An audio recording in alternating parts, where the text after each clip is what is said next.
Now let's go over into our Google My Business profile. So that is for certain industries where it matters a lot to have a local approach.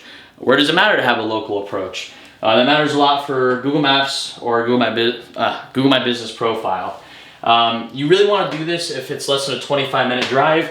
If you're in a larger city, 25 minutes can mean 5 miles. If you're in a more country area, 25 minutes could be 15 miles. So you got to factor in, where do you live?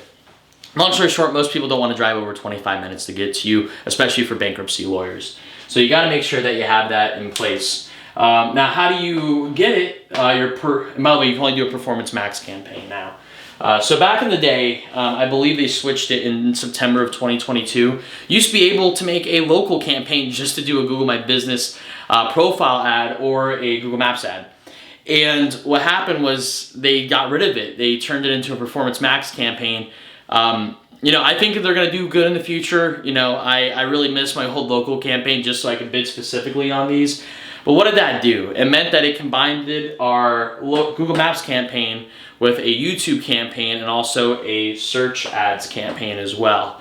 And that's not good, because then you don't have the control anymore over, do you want to show it for mostly YouTube ads, your ad spend? Do you want to show it for mostly search ads, or do you want to show it mostly for the Google My Business profile? So here's how I found the way around it. Is that, what is a Google My Business profile? That's when or Google Maps, it's like if you Google restaurants near me, you can click directions to get there. Well, if you say now that get directions is your primary goal or primary conversion action, then you can have your ads then show more up on Google Maps versus search or YouTube ads. And that's how I found the way around this.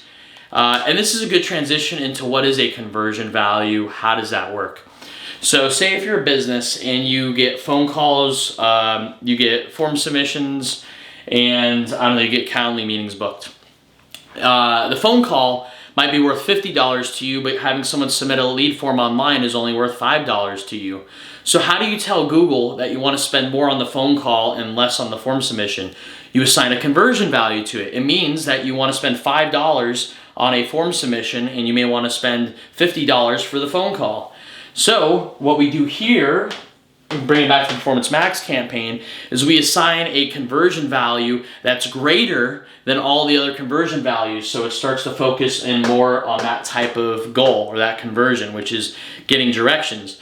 Now, John, why would you choose get directions? You can also call from it. Well, you can also call from a lot of different places, and then that could throw off tracking. And also, when you start to do calls, it counts every call. You can't just single it to one. So it could be return customers, and then that could throw off your AI that way. And don't get me wrong, get directions could also throw it off as well. But the reason why you choose get directions over just a phone call is because get directions means that if they click get directions, that means it was only on the Google Map listing. That is not available anywhere else besides the Google Maps listing. So that's how we get around it for that one, and to just show it on the Google My Business portion.